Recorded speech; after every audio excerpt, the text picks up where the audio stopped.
अस्सलाम वालेकुम। Now this is the second video of the series. अभी हमने जो पहली बनाई थी वो थी हमारी डायरेक्टेड राइटिंग पे। अब कल इंशाल्लाह एग्जाम्स में प्रिपेयर हो रहे हैं जो कि कैम्ब्रिज का English language 1123 for O levels CAIE। अब हम बात करेंगे, पहले हमने बात की थी डायरेक्टेड राइटिंग की, now we are going to talk about narrative writing जो कि प्रेफरेबली आपने टाइम करना। कितनी किस्म की हमारे पास डायरेक्टेड हमारे पास है कंपोजिशन और creative writing. How many times, how many different times? जी जल्दी से। 3 डिफरेंट टाइम्स। कौन कौन सी हैं? डिस्क्रिप्टिव राइटिंग, नैरेटिव राइटिंग और आर्गुमेंटेटिव राइटिंग। 3 है हमारे पास। अब कल एग्जाम में आपने प्रेफरेबली जो अटेम्प्ट करनी है वो करनी है narrative writing which is story writing. Now very quick recap, कुछ टॉपिक्स पास्ट पेपर से डिस्कस कर लेते हैं ताकि आपका जल्दी से सारी रिवीजन हो जाए। This is the last minute revision. अच्छा जी, कुछ टॉपिक्स हमारे पास है पास्ट पेपर में से। पहला टॉपिक हम डिस्कस करते हैं, a person who entered the competition and surprised everyone by winning. A person who entered the competition and surprised everyone by winning. Now, in any story which you write, उसमें क्या होता है? आपकी beginning होती है, आपका राइजिंग एक्शन होता है, और आपके सबसे इंपॉर्टेंट चीज उसमें क्या होता है? क्लाइमेक्स। उसमें कॉन्फ्लिक्ट होता है, क्लाइमेक्स बाद में।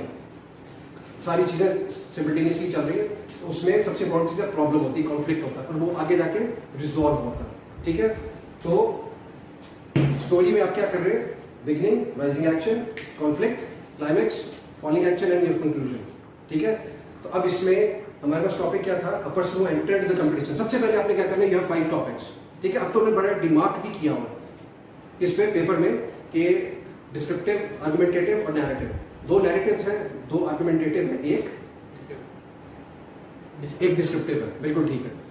तो preferably we will be tempting narrative writing. Why? Because in a story, what do you have? You have characters. क्या था टॉपिक हमारे पास? A person who entered the competition and surprised a person. अब आपके पास, let's suppose हम इस topic को discuss करते हैं। टॉपिक आपके पास, आपने सबसे पहले क्या करना है? You read the topic, आप अंडरलाइन करेंगे कीवर्ड्स को।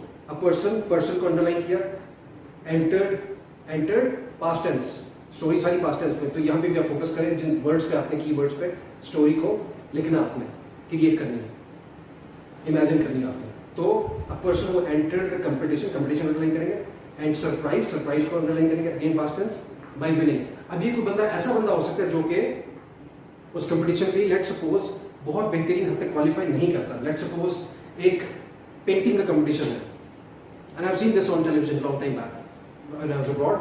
तो वहां पे क्या था कि एक कंपटीशन था पेंटिंग का, सच में, और उसमें वो क्या था कि एक एंटर हुआ एक बच्चा जो कि he was 12 to 14 years of age only, hardly in his teenage, और वो बच्चा जो था वो हैंडीकैप डिसेबल्ड था।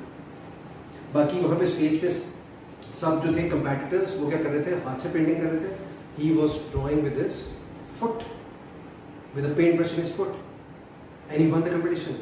और उसकी बड़ी क्लोजली वो स्ट्रोक्स दिखा रहे थे, जो पेंटिंग थी एक भी लाइन से बाहर नहीं जा रही थी जो उसने ड्रॉ की। इट वाज सो सरप्राइजिंग, हाथ से बनाते तो डिस्टॉर्ट हो जाता सारा। तो he won the competition. So a person who entered the competition and surprised everyone by winning. इसी तरह आपके पास पेपर्स में भी है कि एक बच्चा होता है वो थोड़ा सा फिजिकली हैंडीकैप होता है, और he entered the competition of swimming and he wins at the end all the different competitions till the finals. क्योंकि उसको एक उसकी क्लास वालों ने टीज किया होता है कि ये स्विमिंग में आगे जो फॉर्मर विनर थी। ठीक है, सो ऐसी सिचुएशन क्रिएट करें जिसमें प्रॉब्लम हो and it is resolved at the very end. Clear हो गया? एक टॉपिक और देख लेते हैं, saying goodbye. Write a story based on this, on these words, saying goodbye. अब सेइंग गुड बाय, और लेट्स सपोज से एक मिलता टॉपिक है, a telephone call that changed your life. What would you write? Again a telephone call, telephone को underline करें, call को underline करें, changed past tense, life, your life. ठीक है, your, now you will be very much there in the essay। क्या होगा जी उसमें? A telephone call that changed your life. It can be, फिर वही बात है, story, beginning, rising action, problem, conflict, and it is resolved at the end. Competition in what? It can be competition in Like painting, online art, or a game creation. कोई job की offer हो सकती है बहुत बड़ी सारी, ठीक है, but it got caught up in the middle, and then afterwards you were again offered. It actually happened once. A person, इसमें टॉपिक था हमारे पास क्या? A telephone call that changed your life। ठीक है, टेलीफोन कॉल पे हुई बात, और सेइंग गुड बाय में भी टेलीफोन हो सकता है कि आपके किसी लेट्स सपोज किसी फ्रेंड ने अब्रॉड से कॉल किया और वो डेथ बेड पे है, इस फ्रेमवर्क पे, और वो इस तरह से आपको लास्ट कॉल कर रहा है। ये भी दफ़ा एक डिस्कस हुआ था एक जगह पे। और एक और टॉपिक हम देख लेते हैं जल्दी से। It is too late but at least we can try. We mostly discuss this topic. It is too late but at least we can try, give it a try. Problem create करें, कॉन्फ्लिक्ट, और वो बातें जाके रिजॉल्व होगा। Conclusion पे, नियमों पे, और क्या वर्ड्स होते हैं हमारे इसके, फिनॉलमो के पे, फिनाले पे, ठीक है। स्पेलिंग मिस्टेक लिखते हैं रिपीटेडली, मैं कहता हूँ shouldn't be single spelling mistake anywhere. Again narrative हमारे पास है, हमने बात करनी थी शुरू में। नैरेटिव राइटिंग कितने मार्क्स का हमारे पास? 30 marks, 60 minutes, and what's the word? 350 to 500 words. 350 to 500 words. तो इसको बड़े again with the same fervour, zeal and zest, जोश और जज्बे और वल्वले के साथ आपने अटेंड करना, लेकिन सुकून के साथ। ओवर एक्साइटेड नहीं होना कि अगर आपको टॉपिक्स बड़े आसान लगे। It happens with the students. उससे खराबी हो सकती है। आपको बिल्कुल सुकून से करना काम, peace of mind, presence of mind. Read the topics, all 5 topics. जो सा सबसे ज़्यादा फील करता है, मतलब बात वो भी कर सकते हैं। तो जिसमें ज़्यादा आप अच्छी लैंग्वेज को एक्सप्रेस कर सकते हैं अपने आप को, can be more imaginative. And again the most important thing, be realistic. Whatever you right should not be from a fairy tale, should not have a fairy tale element. Never start your composition with your narrative with once upon a time. Never start that. हम fairy tales नहीं लिख रहे, हम stories लिख रहे हैं, short stories लिख रहे हैं based on real life experience. Keep this in mind. Close to real life experience. ठीक है? आप डिकन्स को पढ़ेंगे, आप उसके बाद थॉमस हार्डी को पढ़ेंगे, these are the greatest of novelists. ठीक है? विक्टोरियन एज के, तो ये सबको आप you should read all these novels as well. तो आप देखेंगे वहाँ इसी तरीके से this is how they write. Again beginning आपकी कैसे हो सकती है नैरेटिव की? इंट्रोडक्शन ऑफ कैरेक्टर और कैरेक्टर्स, और सेटिंग के साथ, वेरी गुड, डायलॉग्स के साथ, साउंड के साथ, कोटेशन के साथ, फ्लैशबैक टेक्निक के साथ, बिल्कुल ठीक है। This is how you will be writing your narrative peacefully. एक टॉपिक और देख लेते हैं, बड़ा इंटरेस्टिंग। टेंस भी गलत नहीं करना, सारे का सारा ऐसे आपका गलत हो जाएगा। This essay is based only on tense. If you come with the wrong tense, your paper is, I won't say. Imagine a reunion with 3 friends in 10 years time. Listen carefully. Imagine a reunion with friends, 3 friends in 10 years time. How your lives will have changed, or how your lives have changed. Which tense you will employ? Future.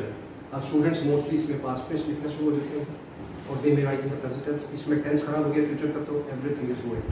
Keep this in mind. God forbid इसमें B भी नहीं मिलेगा, सी भी शायद मिलेगा कि नहीं मिलेगा। तो बी जो है, B is a saving grace. जो बी ग्रेड है वो इज्जत बच गई, अगर इसमें ये कह सकते हैं। Otherwise we are studying for a star and for the distinctions इंशाल्लाह। My students had they had Pakistan distinctions and they had Lahore distinction as well. So again with focused mind, put your heart in whatsoever you do. आप enjoy करके paper attempt करेंगे तो examiner भी enjoy करेगा उसको। आप जान छोड़ाएंगे तो वो एविडेंटली नजर आ जाता है कि स्टूडेंट ने फोकस्ड होके इंटरेस्ट से नहीं लिखा, जान छोड़ेंगे। तो the same thing will happen. So if you want to achieve heights, बात फिर वहीं पे आ जाती है, वही वाली बात, very famous proverb, परसेप्शन के ऊपर डिपेंड करता है आपकी सारी। 2 men looked out of the bars. 2 बंदे जेल में बैठे हुए थे, they were looking through the bars, बाहर। 2 men looked out of the bars, one looked mud, the other stars. It's all your perception. एक और बड़ी फेमस है, आपका जो बेंचमार्क है वो बहुत आपका हाइटेंड होना चाहिए। उसमें एक और बड़ी इंटरेस्टिंग कोट है, proverb है rather. If you aim at the sky, you will hit the tree top. If you aim at the sky, you will hit the tree top. But if you aim at the tree top, you will not hit anywhere. So have higher ambitions in life. ठीक है? I hope things are pretty clear, crystal clear concerning the narrative writing. If you have any further question, comment box में भी लिखें, क्योंकि paper कल है, सारी रात है हमारे पास। ठीक है? We can discuss matters, कुछ भी है। ठीक है? Students at the 11th hour इनको सब जो है वो mostly things come to their mind. So you can ask any question, we can freely discuss. Share करें again सब फ्रेंड्स के साथ, ग्रुप्स के साथ, ताकि किसी को भी कोई क्वेश्चन पूछना है, कुछ भी पूछना है, तो जो पॉसिबली आंसर किया जाता है वो उसको हम अटेंड करें। Thanks a lot. All the very best for you for the paper tomorrow इंशाल्लाह। अल्लाह हाफिज़।